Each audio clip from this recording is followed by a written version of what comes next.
In my family, holidays always followed a strange, unspoken pattern. Curious, from the outside, everything looked warm and perfect, like something from a holiday commercial. There were always large dinners, decorated tables, and photos that made it seem like we were the kind of family everyone envied. My mother loved taking pictures of the table before anyone touched the food. Perfect plates, candles glowing softly, everyone gathered close together. When those photos were posted online, people would comment things like, "What a beautiful family," or "You're all so lucky to have each other." Every time I saw those comments, I wondered what version of us they were looking at. Because the truth was, there was always an invisible line running through our family gatherings, and somehow I was always standing on the wrong side of it. My older sister, Marissa, was the center of everything. She had always been that way. Growing up, she was the one teachers loved and neighbors praised. She got straight A's without trying too hard, joined clubs, made friends easily, and seemed to know exactly what she wanted from life before any of us did. By the time she graduated college, she already had a high-paying job waiting for her, and my parents talked about her success like it was a personal achievement they deserved credit for. At every family dinner, my mother would say things like, "Marissa has always been so focused," or "She's just naturally driven." My father would nod proudly, sometimes adding, "That girl's going places." No one ever said things like that about me. My younger brother, Daniel, had a different kind of protection. He was the baby of the family, and somehow that gave him permanent immunity from criticism. If he forgot something important or made a mistake, everyone laughed it off. If he struggled with school or switched jobs again, my parents would simply say he was still figuring things out. They treated his uncertainty like a charming stage of life. Mine, apparently, was a character flaw. Somewhere along the way, I became the one they sighed about, the difficult one, the sensitive one, the one who took things too personally. At least, that's what they told people. But the reality was simpler and quieter than that. I was just different from the rest of them, and in our family, different didn't mean interesting. It meant inconvenient. Holiday gatherings made that difference impossible to ignore. Every year, there was the same routine. Invitations would be sent through the family group chat weeks ahead of time, full of excited planning. My mother would list who was bringing what food, who would arrive early to help cook, and what time everyone should show up. Marissa's name was always included in every plan. Daniel's, too. Mine usually appeared as an afterthought. Sometimes my mother would add me at the end of the message with something vague like, "And you can bring whatever if you want." Other times, she simply assumed I wouldn't come. There were even a few holidays when I found out about dinner from photos posted afterward. I remember one Christmas in particular when I saw the pictures online.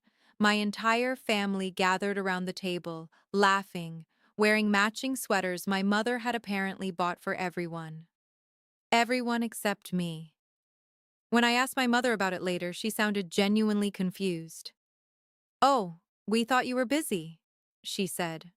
No one had asked. Over time, I stopped questioning it. It was easier that way. Even when I did attend, the feeling of being slightly out of place never disappeared.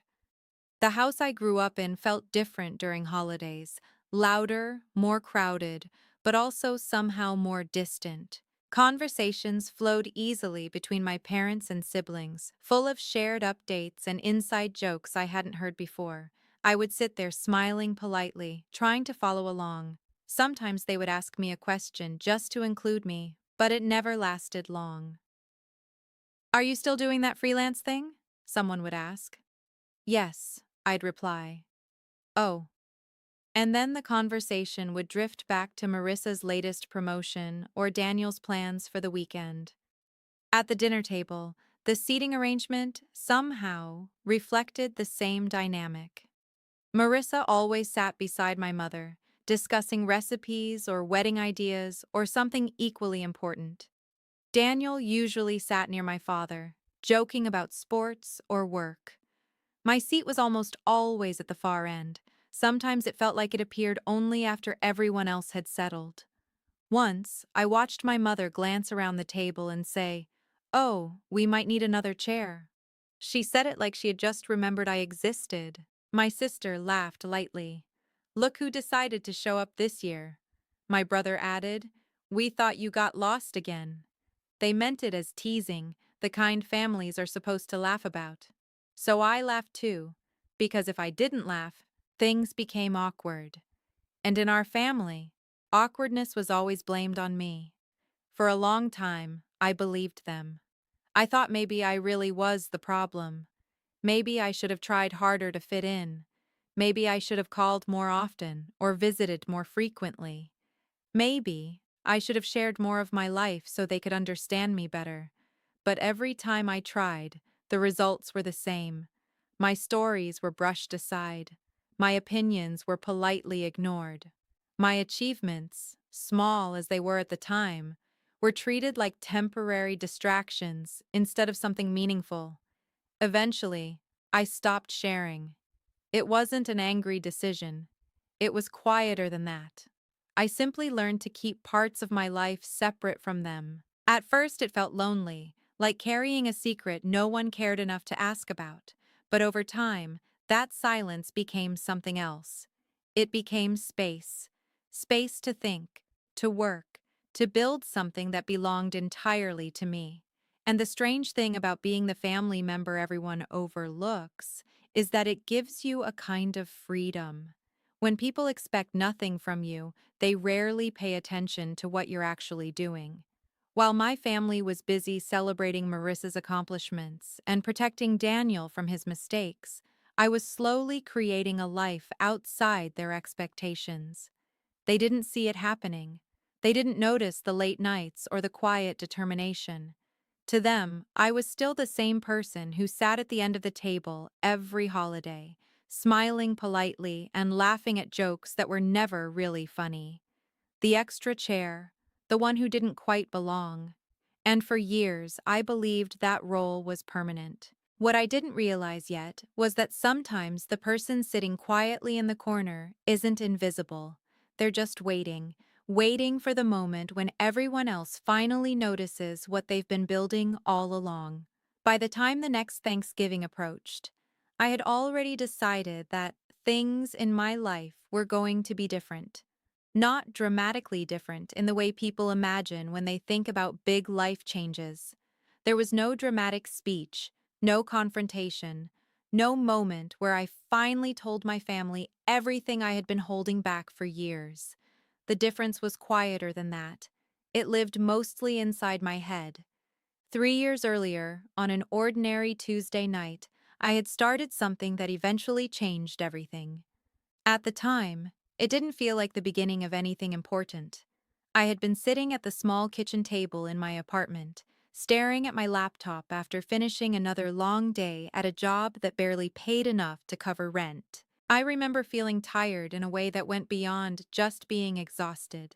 It was the kind of tired that comes from believing you're stuck in a life that doesn't quite fit you. That night, almost on impulse, I started researching ways to sell digital designs online. I'd always loved design and illustration growing up, but somewhere along the way, I had convinced myself it was just a hobby, something fun, but not realistic. My parents had made sure of that. Creative careers are unstable. My father had said once when I mentioned studying art in college, "You need something practical." So I studied something practical instead, but the interest never disappeared. That Tuesday night, I decided to test something small. I created a few digital templates and listed them on a marketplace site. I didn't expect much. Maybe a few dollars if I was lucky. The first sale happened 2 weeks later. It was only $8. But I remember staring at the notification on my phone like it was some kind of miracle. A stranger somewhere in the world had decided something I made was worth paying for. It felt different than anything I had experienced before. Encouraging, quietly validating. So, I made more. Every night after work, I sat at my laptop designing new products. Some sold, some didn't. There were months where I barely made anything at all. But slowly, something started to happen. The sales grew. Not dramatically at first, just small increases. $20 here, 50 there. Enough to make me curious about what might happen if I kept going. I didn't tell anyone in my family about it. At first, it was because I didn't want to jinx it. But eventually, I realized the real reason was simpler.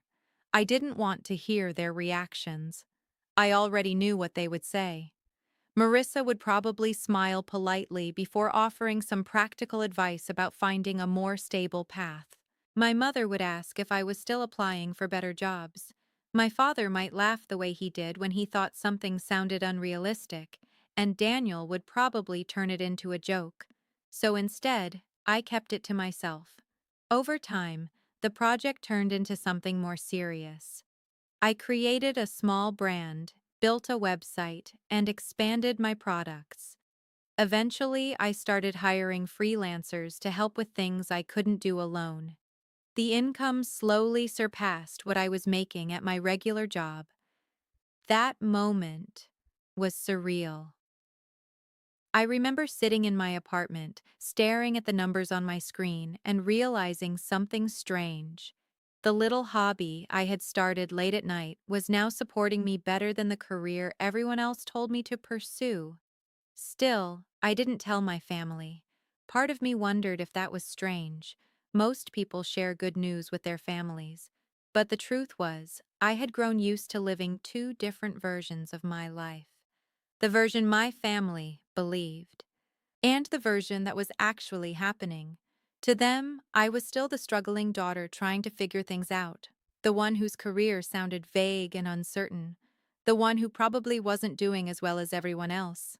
At first, that misunderstanding bothered me, but eventually, it started to feel like a kind of protection.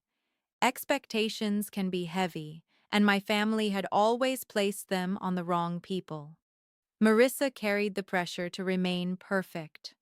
Daniel carried the comfort of knowing he would always be forgiven. I carried something different: freedom.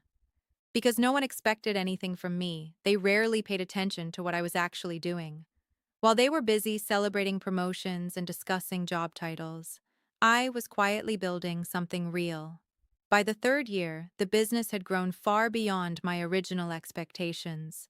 The income had stabilized, and I had begun investing some of the profits instead of just saving them. It felt strange sometimes, like I had accidentally wandered into a life that no one else in my family knew existed.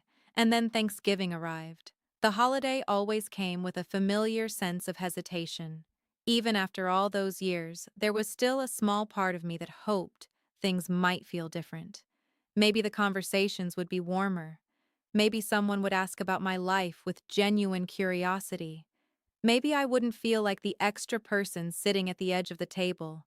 But experience had taught me not to expect too much.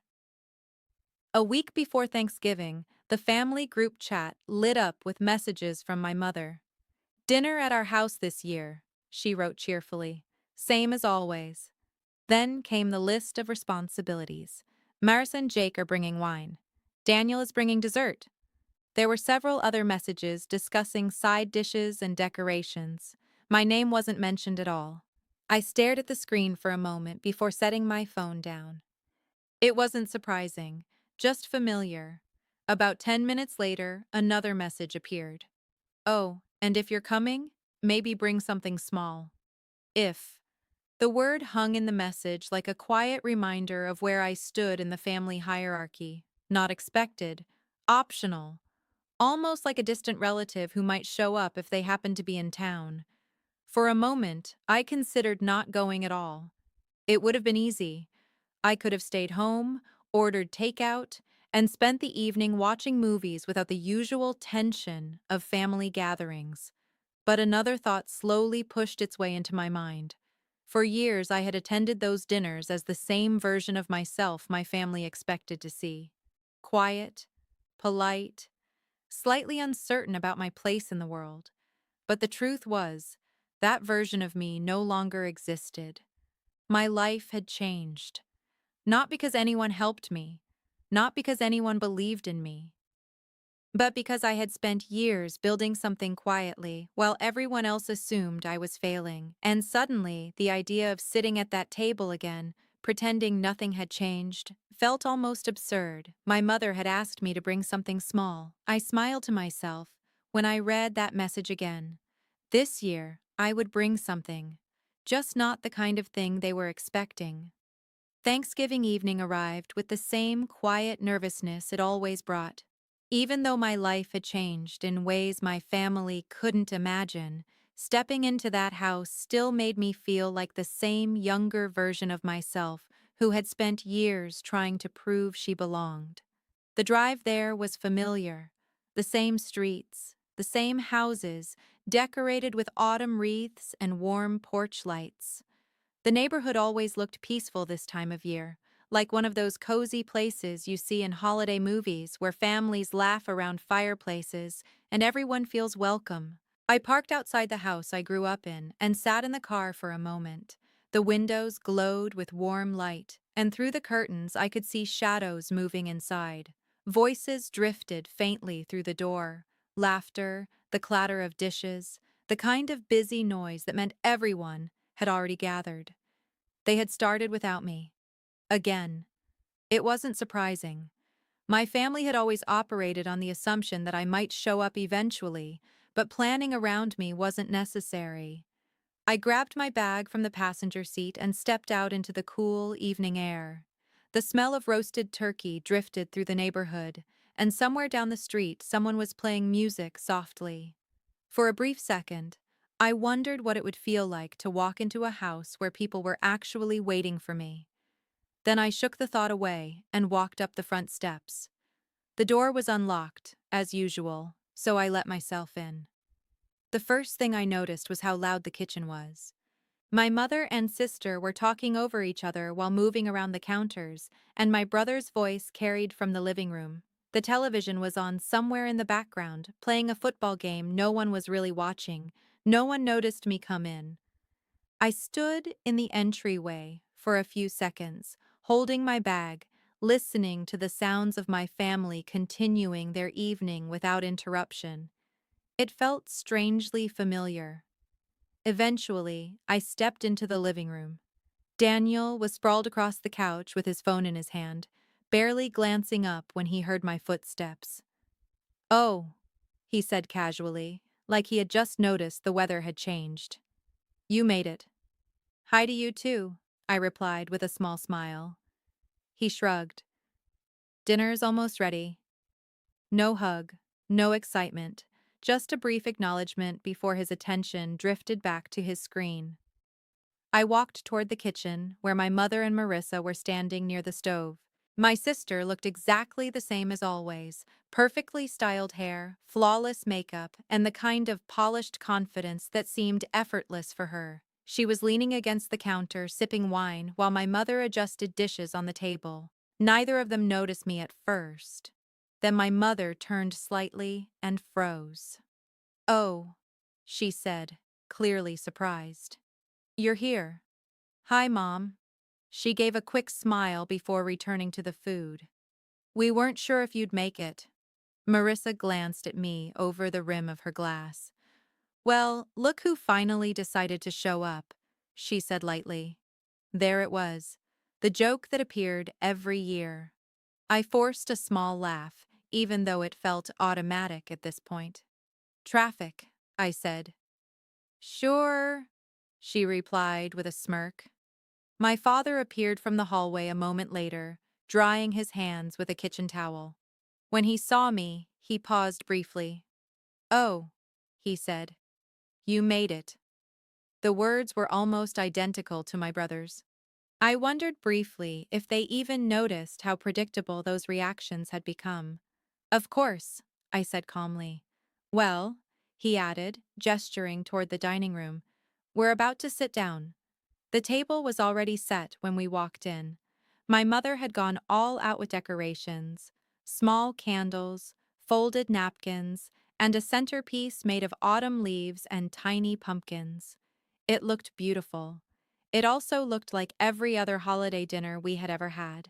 Everyone took their usual seats, almost automatically. Marissa sat beside my mother. Daniel dropped into his chair near my father, and I found the last empty seat waiting at the end of the table, the extra chair. For a moment, I felt the old sensation creeping back, the quiet awareness of being slightly outside the circle, watching conversations form and shift around me. But something was different this time.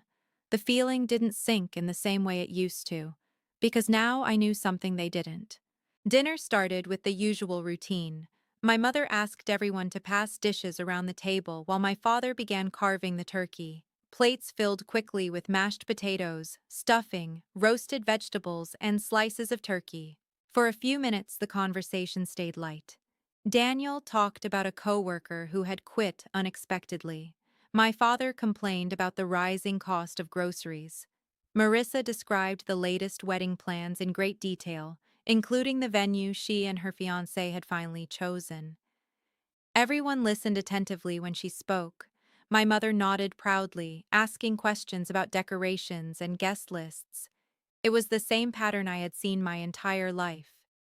When Marissa talked, people leaned in. When Daniel joked, people laughed. When I spoke, the room usually shifted topics within a minute. Eventually, as if following a script, the attention turned toward me. My mother glanced down the table. "So," she said politely, "how are things going with your work?" The pause before the last word was small but noticeable. Marissa tilted her head slightly, clearly curious but also amused. "Yeah," she added. "Are you still doing those little online projects?" Daniel chuckled quietly. The air at the table shifted.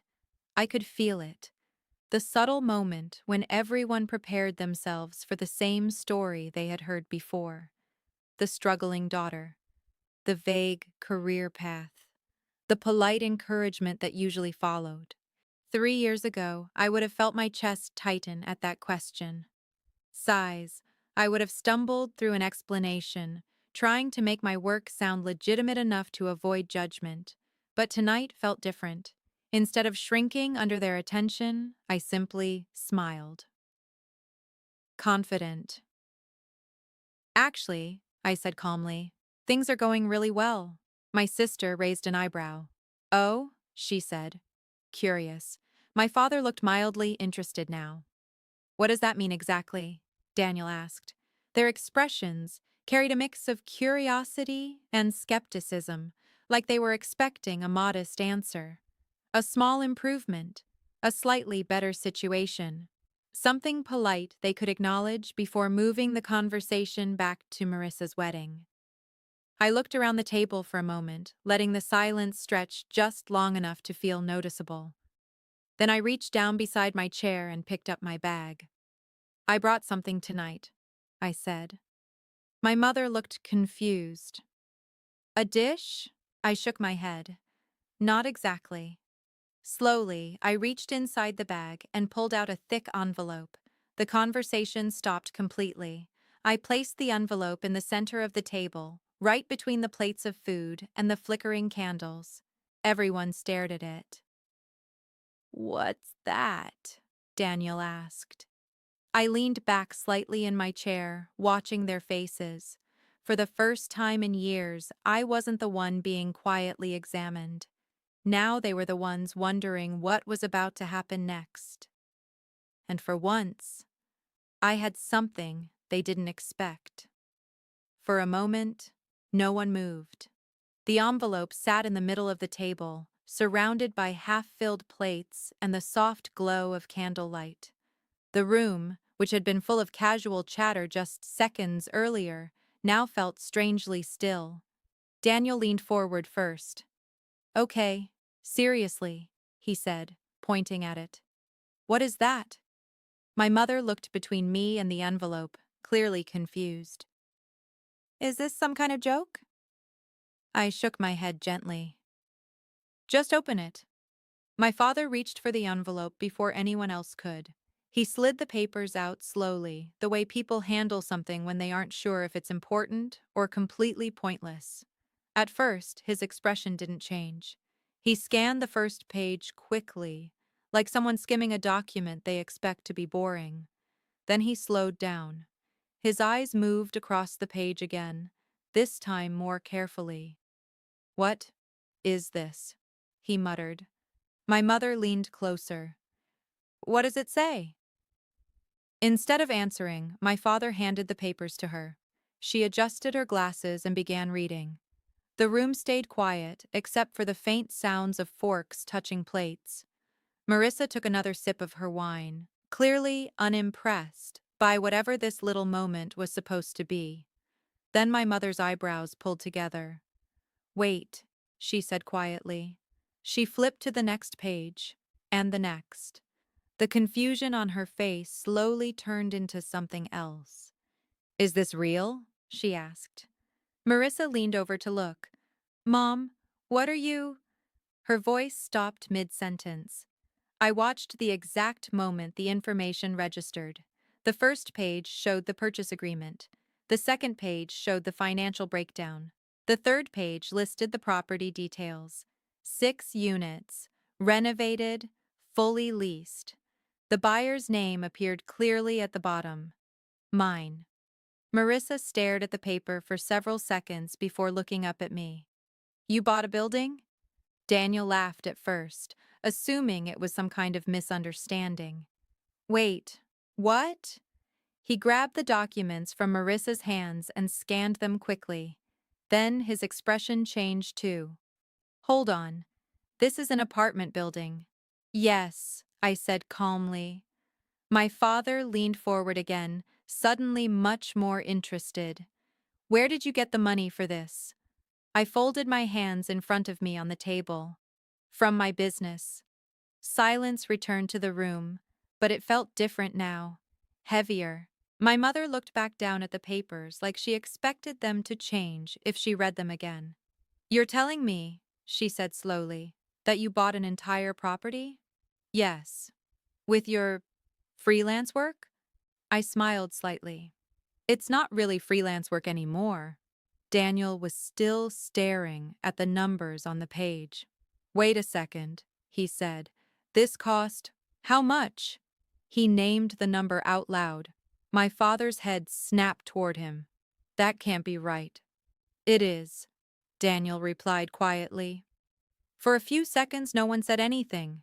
The same family that had spent years assuming I was barely getting by was now staring at documents proving something completely different. Marissa set her wine glass down a little too hard. "But I thought you were struggling," she said. Her tone wasn't cruel exactly. It was confused, like the reality in front of her didn't match the version of me she had always believed in. "You thought that," I said gently. "I mean, you never said anything." No one asked. That answer seemed to settle over the table like dust, because it was true. Not once in the past 3 years had anyone in my family asked real questions about my work. They had made assumptions, and then moved on. My father cleared his throat. "So explain something to me," he said, leaning back slightly. "What exactly is this business you're running?" I could feel the shift happening now. For the first time in a long while, they were actually listening. Not politely, not out of obligation, but because they genuinely wanted to understand. "It started as a small online design shop," I explained. "Digital products, templates, branding materials. Eventually, I built a full platform around it." Daniel blinked. "Wait, people buy that stuff?" "Millions of people," I replied. My mother looked stunned. "And it makes enough money for you to buy property?" "Yes." Marissa leaned back in her chair, studying me carefully. "How long has this been happening?" "About 3 years."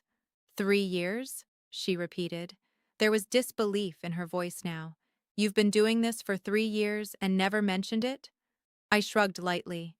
It didn't seem important. Daniel let out a short laugh. Buying an apartment building isn't important? I meant talking about it. My father rubbed his chin thoughtfully, looking at the papers again. Well, he said slowly, this is impressive. The word sounded unfamiliar coming from him. Growing up, praise from my father was rare, and when it happened, it was usually directed toward Marissa. Hearing it now felt strange. My mother seemed to be processing the situation in a different way. You should have told us, she said. Why? The question slipped out before I could stop it. She looked surprised. Because we're your family. I held her gaze for a moment. For years, I had believed that sentence carried automatic meaning. Now, I wasn't so sure. I've been coming to these dinners for years, I said quietly. No one ever asked how my work was actually going. My mother opened her mouth, then closed it again. Marissa crossed her arms. Well, we assumed you would tell us if something big happened. I gestured lightly toward the envelope. I guess I just did. The room fell quiet again. Not uncomfortable this time, just thoughtful. My brother flipped through the documents one more time. So you own 6 apartments now. 6 in this building, I corrected. 2 other properties as well. His head jerked up. 2 more? Yes. My father gave a low whistle. That's serious investment. I nodded. It's been growing steadily. Marissa looked almost irritated now. You're telling me you've been building a property portfolio while we thought you were barely making rent? I never said I was struggling. But you didn't correct us either. That's true. Another pause settled over the table. But this time, it felt different. Not like the silence that used to follow my comments when no one cared enough to respond. This silence was full of something new. Recognition. For years, my family had looked at me and seen someone who hadn't quite figured life out yet. Someone drifting. Someone uncertain. Now they were staring at proof that the story they had been telling themselves about me was completely wrong. And the most surprising part was how simple the moment felt. There was no dramatic speech, no anger, no accusations. Just a few pieces of paper quietly revealing a truth they had never bothered to look for. Sometimes the most powerful kind of justice isn't loud. It's quiet. It arrives calmly, sits in the middle of the table, and lets everyone discover for themselves just how wrong they've been. The rest of dinner moved forward, but nothing about the atmosphere felt the same anymore. Before the envelope had appeared on the table, the evening had followed the usual rhythm my family always fell into. Conversations had flowed easily between my parents, Marissa, and Daniel while I listened from the edge, occasionally answering a question or adding a small comment that quickly disappeared beneath louder voices. Now the center of attention had shifted in a way no one seemed prepared for. My father picked up the documents again, reading through them slowly as if he wanted to confirm they were still real. Every now and then he glanced up at me with an expression I couldn't quite place. It wasn't the usual polite tolerance I had grown used to. It looked more like curiosity. Daniel had completely forgotten about his food. He leaned forward with his elbows on the table, staring at the numbers again. So, these apartments are all rented? He asked. Yes, I replied. All 6 of them? Yes. And people pay you? Every month? I smiled slightly. That's usually how rent works. He laughed awkwardly. Right, yeah. I just mean, that's a lot of income. It helps. Across the table, my mother still looked like she was trying to rearrange the image she had carried of me for years. You never said anything about any of this, she murmured again. I took a small sip of water before answering. There didn't seem to be a good time. That was only partly true. The real answer was simpler. For years, I had learned that sharing good news with my family often led to quiet dismissals or comparisons that made it feel smaller than it actually was. At some point, I had stopped trying. Marissa had barely touched her food since the conversation shifted. She sat back in her chair, watching me carefully with a look I had rarely seen on her face before. It wasn't exactly anger, but it definitely wasn't comfortable. "You're serious about this business then?" she said finally. "I am." "And it's stable?" "Yes." She nodded slowly, though something about the gesture felt reluctant. "Well, that's good," she said.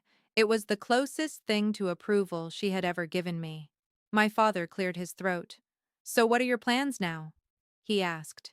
"More investments like this?" "Probably," I said, "if the right opportunities come along." "Smart," he replied. The word hung in the air longer than expected. Growing up, my father had always described Marissa that way. Smart, strategic, responsible. Hearing him use the same tone with me felt strangely unfamiliar. Daniel suddenly laughed again, shaking his head. "I can't believe we thought you were broke." The comment slipped out casually, but the table went quiet immediately afterward. Because it was true. For years, they had all believed some version of that idea. Not necessarily that I was completely broke, but that I was struggling, that my life was uncertain while everyone else had already figured things out. And I had allowed them to believe it. My mother looked slightly embarrassed now. "Well, you never talked about money." I shrugged gently. "Neither did you." No one responded to that. Instead, my father folded the papers neatly and slid them back into the envelope. "You should be proud of this," he said. The words sounded sincere, but something inside me felt oddly calm when I heard them. 3 years ago, that sentence would have meant everything to me. I had spent so much of my life hoping for exactly that kind of recognition from him.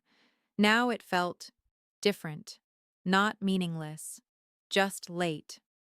Dinner continued, though the conversation never quite returned to its earlier topics. Marissa tried to resume talking about her wedding plans, but the energy had shifted too much. The excitement in her voice sounded thinner than before. Daniel kept asking questions about the business. My father occasionally offered small comments about real estate and investments, and my mother watched me quietly, like she was trying to understand how the version of me she had always known had quietly turned into someone else. Eventually, the plates were cleared and dessert appeared on the table. Pumpkin pie, Daniel's contribution. Normally, this part of the evening would stretch into long conversations and laughter. But tonight, things felt more reflective. People were thinking. I could see it in the pauses between sentences and the thoughtful glances they kept sending my way.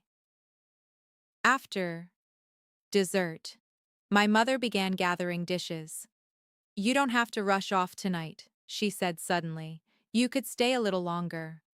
The offer surprised me, not because it sounded insincere, but because it was unusual. For years, my presence at family gatherings had felt optional. No one expected me to stay late or linger after dinner. Now the invitation sounded almost hopeful. "I appreciate it," I said gently, "but I should head home soon." "Oh." Her disappointment was subtle, but noticeable. As I stood and picked up my bag, my father walked me toward the door. The house felt quieter now, the earlier noise fading behind us. At the doorway, he hesitated for a moment before speaking. "You know," he said slowly, "I didn't realize things were going so well for you." "I know. You should have told us." I met his eyes calmly.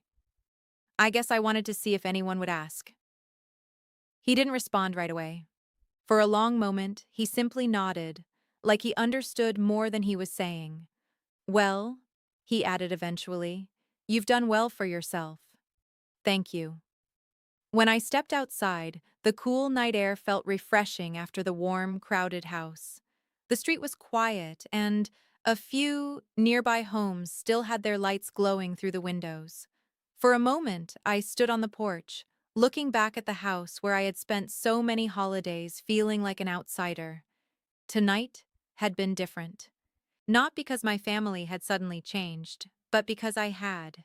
For years, I believed that being left out meant I wasn't valuable enough to be included, that maybe if I worked harder, proved myself more, or found the right way to explain my life, they would finally see me differently.